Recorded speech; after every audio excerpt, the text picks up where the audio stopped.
سوال همی است که شما به تاجیکان اروپا چی گفتنی هستین از مخالفین تا غیر مخالفین؟ یعنی شما همه گپ گفتین؟ گفتم اشکار در حضور وزیران در حضور گفتن که ما شاهدا کی بودن؟ یعنی بودن سعید بود، طلبک نظروف بود، ساتیروف بود نماینده آن و سفیر روسیه رمضان عبداللطیف در استال ما می نشستند همون ضیافت. میتونین یک بار تکرار کنم گپ شما را که رحمانوف به شما گفت؟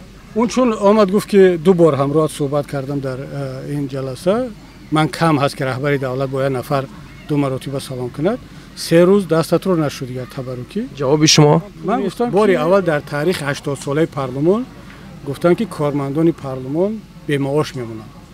بعد من گفتم که من معاشم چندین سال است نگرفتم، در صورت حسابم هست، بینید بوغالتر بینید اگر که میرسد به همه همون بتید به همه کارگرا تقسیم کنید یک ماه.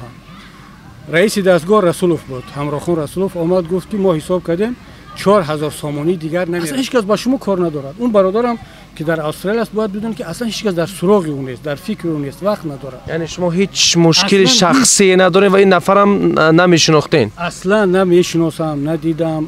اصلا هم انسان یگان مرتبه به من یک نامه نفرستاد که من جواب نداده باشم.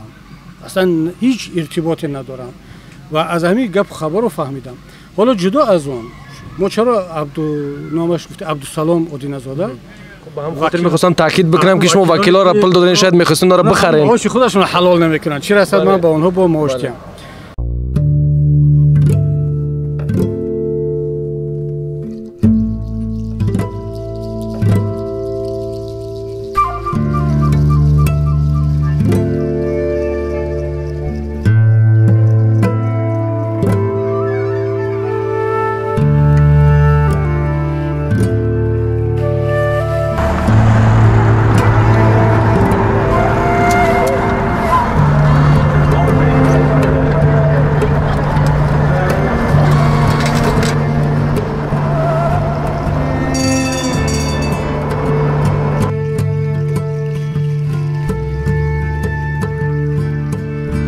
یک سال پیش می آید که شما همچون مثلا یک کاندید وقتی که سر قدرت با حزبتون آمده، این حزب خلقی دموکراتی باید به کلی از بین بره یا که برای شما مهم نیست یک جای او؟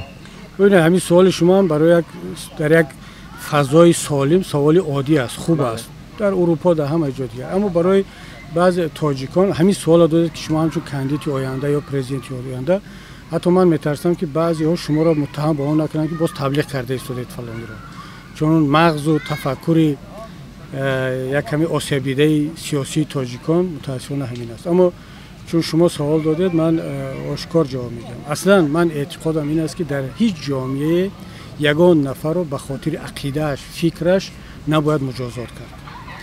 حزب خلقی دموکراتی حزب است و حزب کمونیست هم حزب دیگر هم، اون حزب همچون حزب گناهکار نیست، شخصیت ها جنایت کردن. این مثلا اگر حزب خلقی دموکراتی بیاد در برنامه‌اش آشکار اعلان کند مسئله های نژاد پرستی، فاشیستی، تروریستی یا ضد قانون، اون رو سود باید منع کند. اما وقتی در برنامه‌اش این رو ندارد، یک اعضای حزب جنایت کرد، حتی رئیس حزب اگر امام علی رحمانوف هم جنایت کرد، معنی رو ندارد که ما بیایم حزب خلقی دموکراتی رو جزا بدهیم، مگر اینکه حزب خلقی دموکراتی جنایت‌های آشکارای رئیسش رو یا اعضاش رو پشتیبانی کرده باشد. که ما حالا اگر اثبات شود که حزب خلقی دموکراتی مثلا جنایت‌های کرپسیونی، جنایت‌های دیکتاتوری و دیگر جنایت‌های رئیسش رو اگر پشتیبانی کرده باشد در یگان آیین‌نامه‌اش، در یگان برنامه‌اش، این دلیل شده میتواند. اما فقط گناه رئیسش یا گناه اعضای حزب خلقی دموکراتی نمیتواند باعث منع کردن حزب شد. این حزب خلقی دموکراتی است که حالا اگر چند نفر بالفرض اعضای حزب ما هم یگان کار کرده باشند که همچین انسان کردن، آمدن حزب رو منع کردن، چون اینا از رقابت حزبی ترسیدن. ما از رقابت حزبی نمیترسیم. بنابر همین از نگاه من هیچ حزب نباید منع شود در تاجیکستان. همه حزب‌ها مثل که در اروپا هست. در اروپا هر کس میتواند بیاد حزب کند. مثلا حالا در آلمان شما میبینید که حزبی که در جنایت‌های دیکتاتور یک جا باشه، مثلا از اول تا آخر.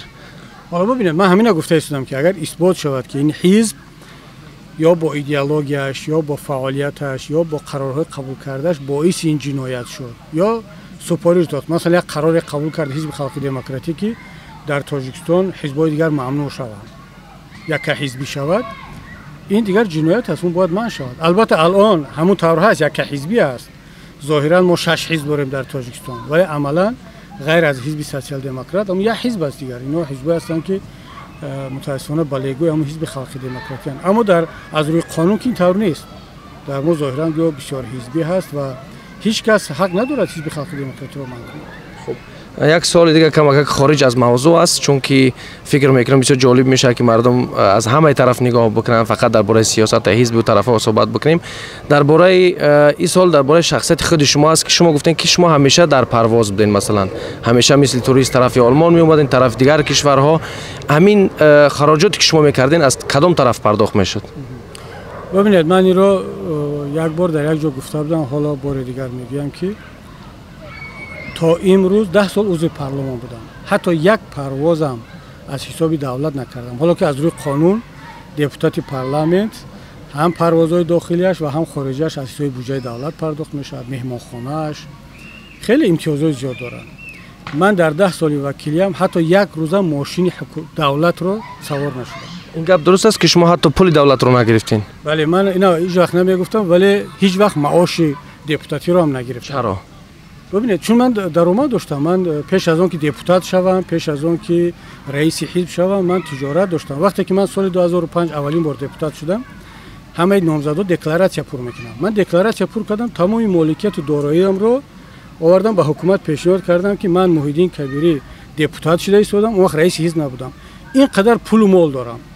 маро даъват кардам баъд аз парлумон Хайруллоев. яъне пули моли шумо вобастагӣ аз сиёсат надорад, яъне шумо ҳамчун як тоҷир дохили сиёсат шуден ё ки дохили сиёсат будин ҳамчун тоҷир? Не, ман вақте ки аллакай вориди сиёсати калон шудам, ҳамчун муовини раиси ҳизб шудам ё раиси ҳизб ё депутат шудам, аллакай ман миллионҳо доштам. ҳоло ҳамин ҳукумат як филми дурӯғинро ки маро муттаҳам мекунад ки бемористони инфексиониро харидаму фурӯхтам, соли 99 буд. бибинед ки ман аллакай соли 99 аллакай миллионҳои худро доштам ки он вақт ҳатто узви раёсати наҳзат набудам. яъне ин дуруст аст ки шумо хариден ва фурӯхтен? ман ҳамон харидам, чанд моҳ баъд фурӯхтамаш, чун ҳамун аз рӯи қоидаи тендери галандӣ буд. ҳоло мегӯянд ки ман харидам, онро бояд ки месохтам, дурӯғ аст. ҳукумат инро ҳамчун як бинои сохтмонаш нотамом фурӯхт. ҳар каси дигар метавонист ба ҷои ман бихарад. биёд ҳамон пуле ки ҳукумат эълон кардааст, ҳукумат ҷиноят кард. агар ҷинояте аст, ҳукумат ҷиноят кард ки инро фурӯхт, дар фурӯш гузошт. ҳоло Кабирин як каси дигар мехарид. ман омадам пули давлатро додам, харидам, баъди чанд моҳ дидам ки территорияш калон аст, сохтмонаш нотамом аст. харидор пайдо шуд, харидор аз худи ҳукумат, лозим шуд мегӯям ки харид. аҷибаш ин аст ки ман аз ҳамоно пули зиёдатӣ нагирифтам. гуфтам ҳамин хароҷоти давлатро бидиҳед, чӣ қадари квитансия ҳаминро пардохт кунед, ман шуморо ҳадия кардам додам ва ҳамон хел оформ кардам додам.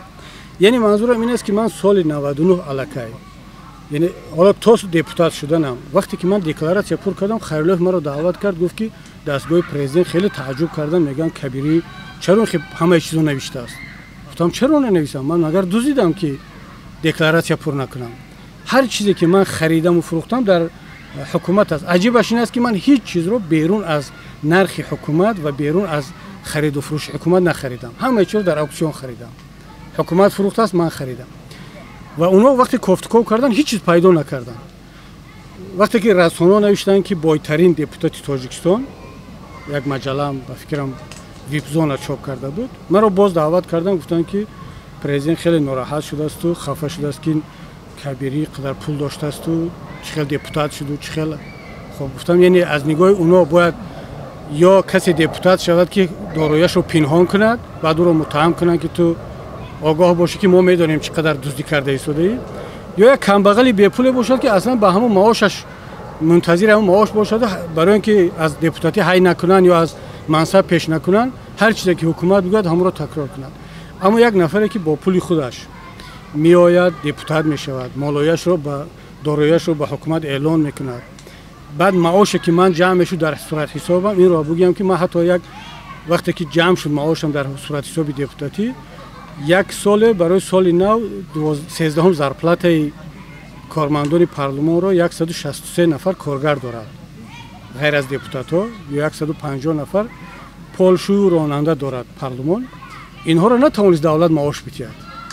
اصلا گفتن که سال 90 معاش دادن نتونسته شدن معاش 13 هم. بعد گفتن چیکار کنیم؟ گفتن پول نیست. بار اول در تاریخ 80 ساله پارلمان گفتن که کارمندان پارلمان به معاش میمونن. بعد من گفتم که من معاشم چندین سال است نگرفتم. در صورت حسابم هست. بینید بوغالتر بینید اگر که میرسد به همون رو بتید. به همه کارگرا تقسیم کنید یک ماه.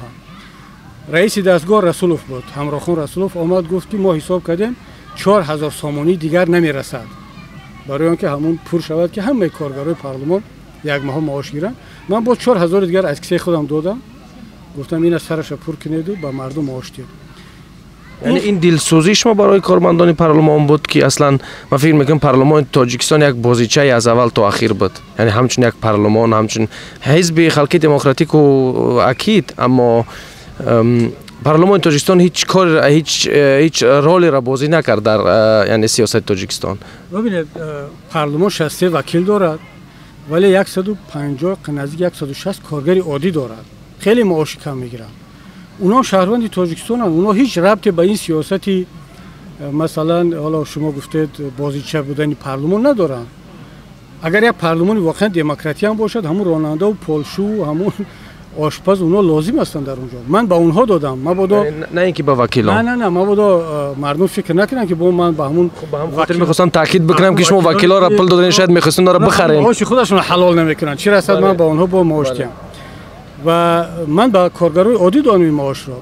ببینید حالا بعضا میشه آدما میبرن از بودجه دولت یک نفر رو یک کار میکنن، مثلا یک کمک میکنن خانه میتیاد پرزیدنت رئیس شهر یا یک وزیر یک دوست دیگر از بودجه دولت هست همین رو رکلام میکنن که مثلا فلانی به مردم کم بیزاد یاردم کرد. من چرا تو امروز 10 سال میگذرد 15 سال میگذرد در هیچ جا نمیگم، ولی مجبوری وقتی که میبینی که قدر تهمت میکنن که تو دعوتم بودی چیکار کردی چی خدمت کردی. یعنی شما عصبی میشوین در حقیقت از این تهمت هایی که میشوند. بسیاری از فیلم هایی که نام میسازن یا که بسیاری از صحنه کاری هایی که میکنن در حقیقت از بگیم که اخلاق انسانی دور هستن. شما را کمی ناراحت میسازه از اینه که یعنی که تاجیکان خود چنین تهمت به تاجیکان دیگر میزنن. نه در گذشته نه امروز عصبی نمیشم ولی پیشتر زیاد ناراحت میشدم، یکم ضیق میشدم. الان نه، الان دیگه عادت کردم. وقتی میبینی که طبیعت اونا همون است دیگر آدم عادت میکنه.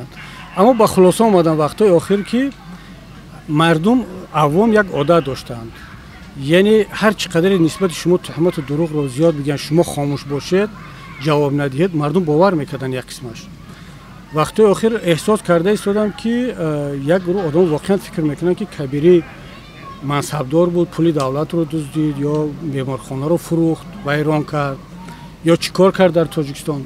شما وقتی این حجمی دروغ میشود بعد به خلاصه میاد که چرا من حالا نه برای تعریف خودم چی کردم، برای حداقل روشن کردن حقیقت ها بگیم که نه مردم عزیز این طور نیست، همه چیزی که اینها دروغ میگن همه این راست باشد. وقتی که ما در تاجیکستان بودیم اولش که یگان بیارن یک سند که من امضا کردم یک کاری کردم پول کسی رو خوردم مثل دیگران، هر چیزی کردم نزد دولت حکومت آشکار بود، پولش رو از کجا گرفتم، چند خریدم، چند فروختم تا روزی برآمدنم. از طرف دیگر حالا اینا نه به خاطر ریا و تعریف میگن که در تاجیکستان چیکار کردیم. من یک انسان بودم، نه وظیفه داشتم، نه رئیس شهر بودم، نه رئیس کشور بودم، اما همچنین یک انسانی که کمتر دستم باز بود. شما شاید یگان نفر رو حتی یگان حزبی رو پیدا نکنید که در تاجیکستان حزب سیاسی مکتبی میانه ساخته است.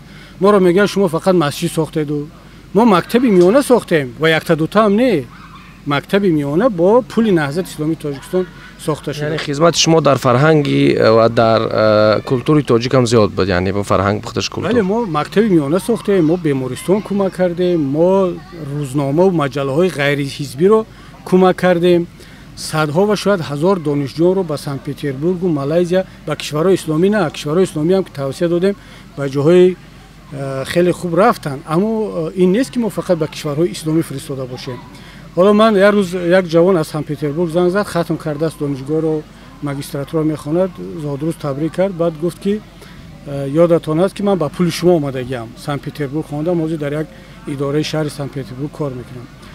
بعد گفتم فلانی هم هست، من یادم فراموش کرده بودم راستی گفت. بعد به یادم گفتم بله یادم هست که چند جوان اومده بودن پول بلیطشون دادم همین. گفت که ما خوندگی اینجا از شما میندار هستیم. وقتی میشنویم این حرفا رو درباره شما دلمون درد میکند، اما گفتن نمیتونیم، میترسیم. وقتی میشنویم که شما رو میگن که تروریست و فلان، شما چیکار کردید، میخواهم داد بزنم که همین آدم مرا فرستاده است. یک بچه کمبغل و دهقان آمدم در سنت پترزبورگ، امروز نامزد علم شدم، کار کرده ایستادم. یعنی خواستگاری شما باعث شد که کارهای کرده شما مثلا خب بمونه، فقط اما کارهای فقط برای نشان دادن میکرد حکومت، اونا را مردم ببینن، اما کارهای خوبی که دیگرها کردن اونا برای مردم یعنی که نمیتونستن که ببینن. ولی چون طبیعت هر حکومت دیکتاتوری همین است که خودش رو پررنگ میکنه و دیگر رو نابود میکنه. از طرف دیگر ما هم شاید اون فرهنگ اسلامی، فرهنگ تاجیکی، بعداً شاید فرهنگ خانوادگی ما این بود که دیگر درباره خود گپ نزنیم، چون میگیم فکر میکنیم که پروردگار خودش دانا و بینا هست، دیده ایستاده است، چی لازم است که ما با مردم بگیم. اما وقتی که میبینی که در سیاست اونقدر نامردی های هم دارد که میآیند همه وقت یک طرفه میگن، بعد لازم میشه دیگران هم با من میگن چرا شما درباره خودتون نمیگید، چرا کارهای انجام دادهتون رو نمیگید، دروغ نگویید، مبالغه نکنید، اما واقعیت هایی که بود اون رو گپ زنید که مردم بداند که نه اون طوری است که حکومت درباره شما میگه. و این خوب است که وقتی آخر کم کم این سوال ها هم داده می شود. ببینید تو از من نپرسن من نمیگم. یعنی هیچ وقت نآمدم خودم میکروفون رو منو بگم که مردم من فلان کردم، اما چون سوال دادید من جواب دادم. یک سوال دیگه خوب برای همه شاید خیلی جالب باشه، چرا مخالفین حکومت رحمانوف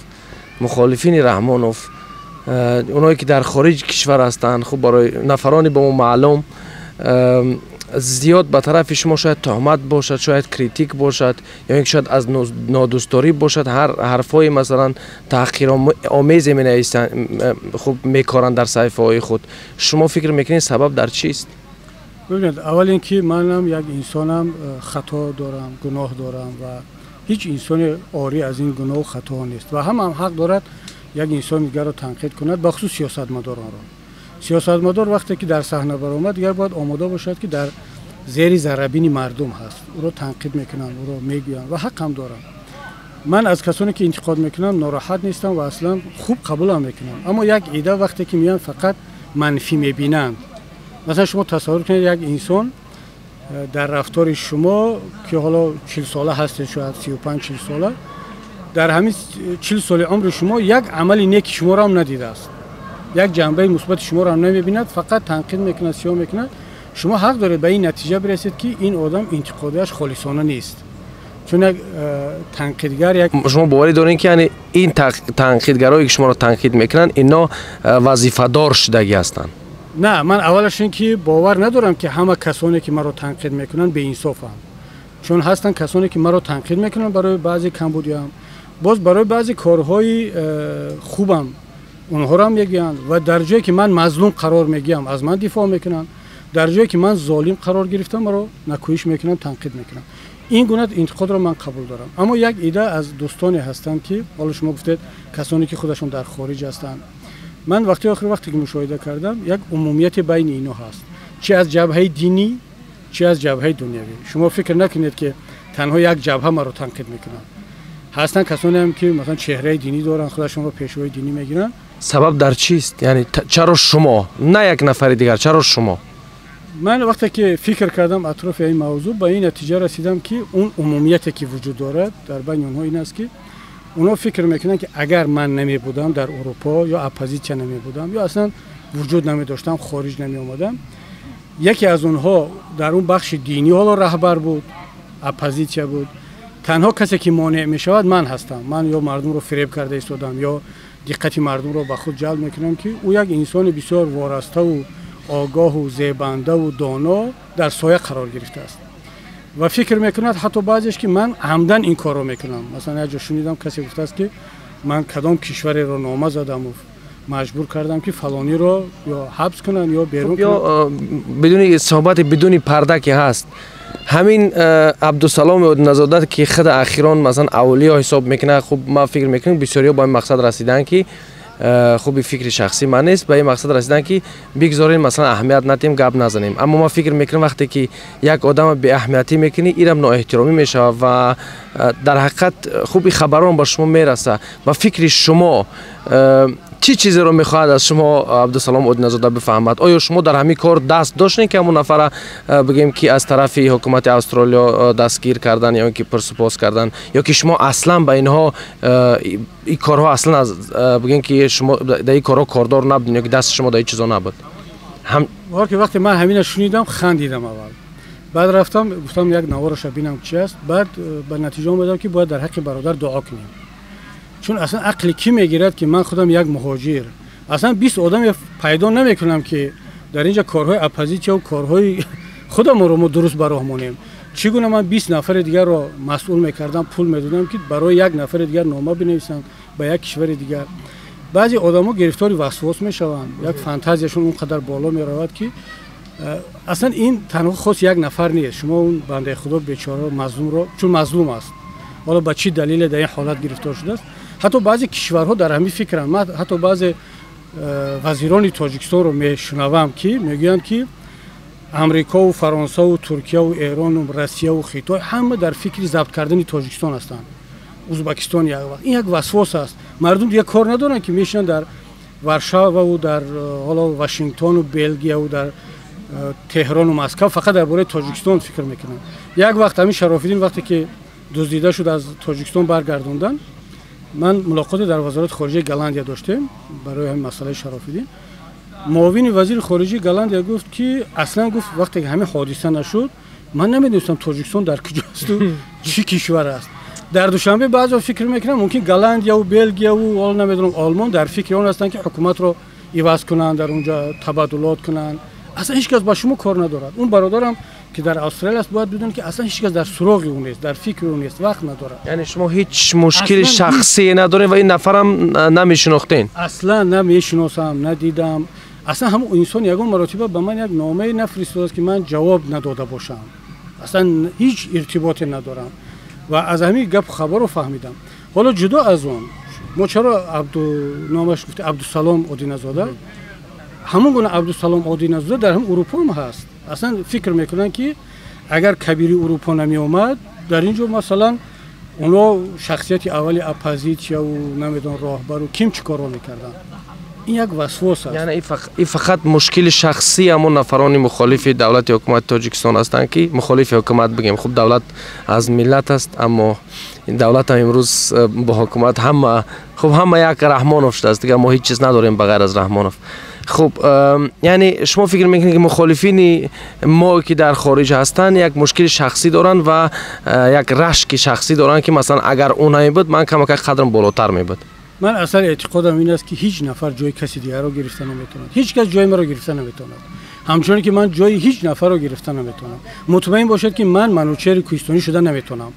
اگر هزار معقول باشد رفتار خودتم و کار خودتم من نمیتونم شده. بیهوده زور نزنم. هر کس در جامعه جای خودش رو داره. اصلا کسی فکر کنه که یک نفر میاد جای یک نفر دیگر رو میگیره. حتی یک نفر دوست به من گفت که تا روزی که شما هستید، من گفتم چرا خودت تنقید میکنی و صحنه نمیایی که یک نیروی بهتر رو به ملت پیشنهاد کنی که مردم از پس نهضت و پیمان نروند. گفت من به این نتیجه رسیدم، حساب کتاب کردم، تا روزی که شما هستید ما نمیتونیم در صحنه جا پیدا کنیم.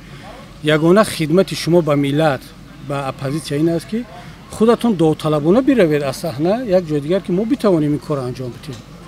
من گفتم شما کفالت داده میتونید که اگر من رفتم از صحنه نهضت رو از همراهم از صحنه بردم و این تقدیر ملت و اپوزیسیون رو به شما بسپارم، شما میتوانید کرده، یا این 50 در 50 است.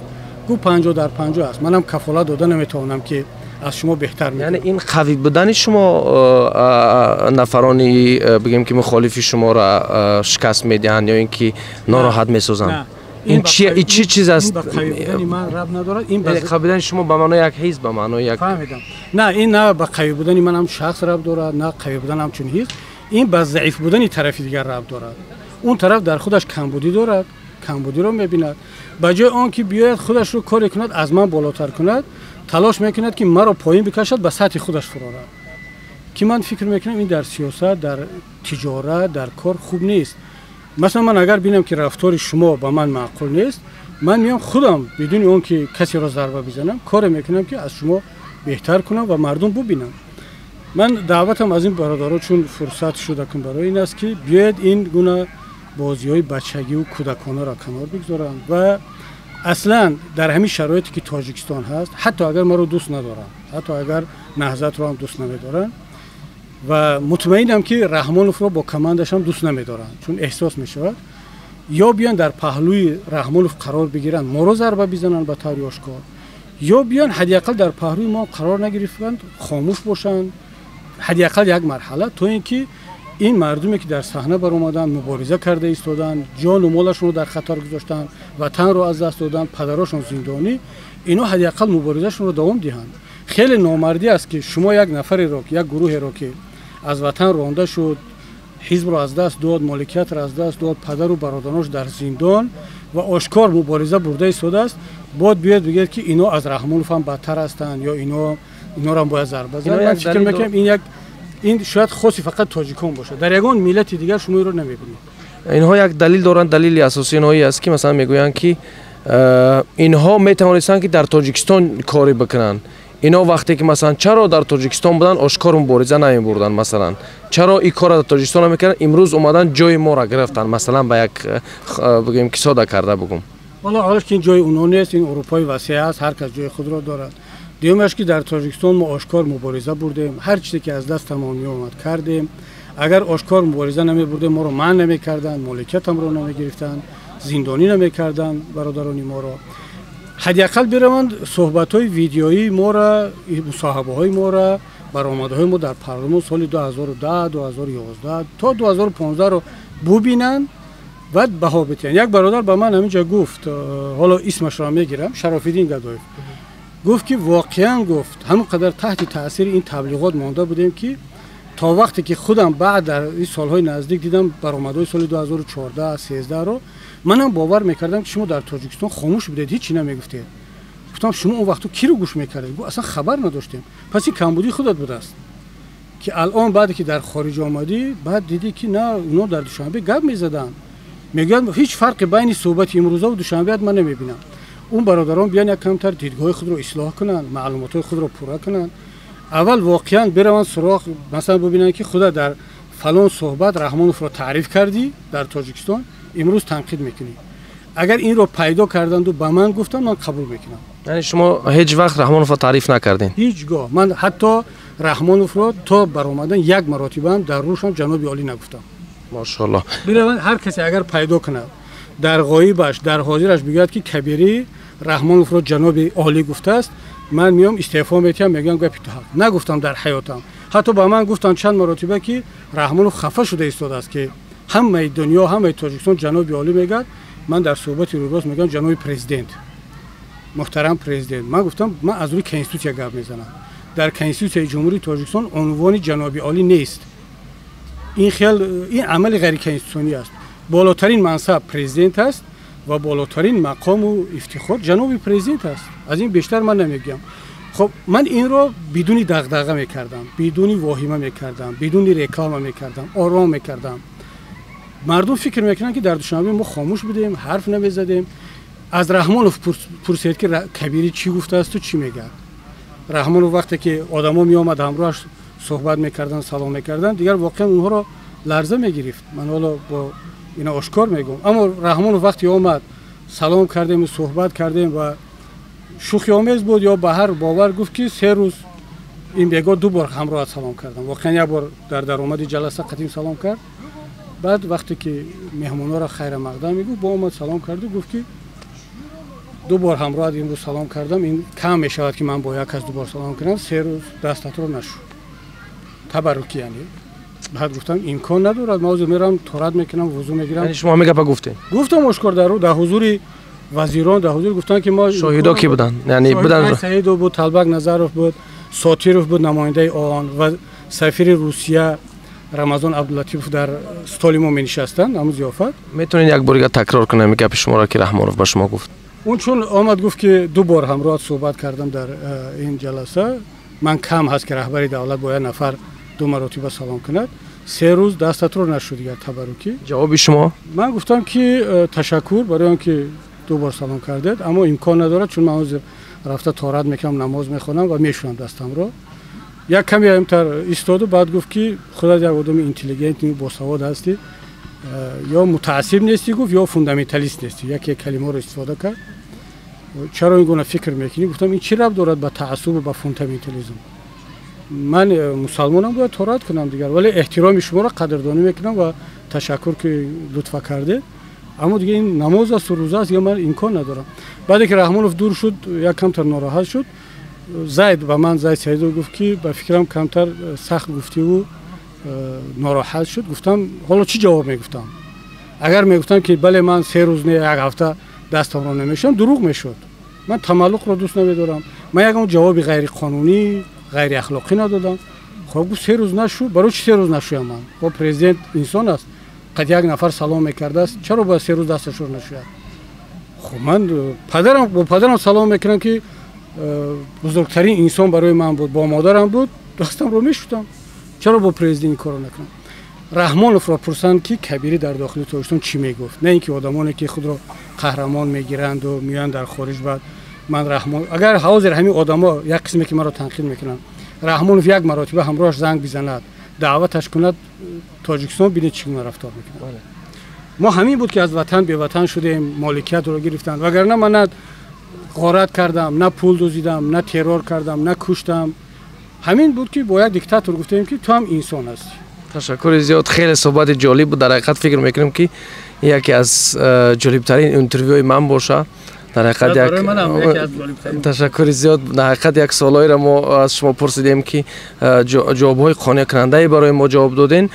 خب در اخرون میخوام یک سوال دیگه بکنم و صحبت به انجام برسونیم. سوال همی است که شما به تاجیکان اروپا چی گفتنی هستین، از مخالفین تا غیر مخالفین؟ من به تاجیکان اروپا اون را گفتنی هستم. ولی این روایت نمیدونم از زبان حضرت عمر بود که بود جای خوانده بودم که میگفت که هر وقت که عبادت میکنید طرز عبادت کنید که این عبادت آخر است. هر وقت که زندگی کردن میخواهید، حتی اگر بگویند که مثلا یک درخت شو طرز رفتار که اصلا مردنی نیستی. کسانی که در اروپا هستند طرز رفتار کنند که فردا ممکن به وطن برگردند. این همیشه در یاد وطن باشند، در فکر تاجیکستان باشند. اما چون در اینجا هستیم وقت را از دست ندهند در زندگی اروپایی، چی در خواندن، چی در جای کار، چی در فعالیت‌های دیگر طرز رفتار کنند که گویا تا آخر حیات در اروپا باقی میمونند. همیشه در این حالتی آماده باش برای تاجیکستان رفتن و همیشه در فکری ریشه دواندن در اروپا باشند، چون ما دیگر علاج غیر از این نداریم. تشکر زیاد.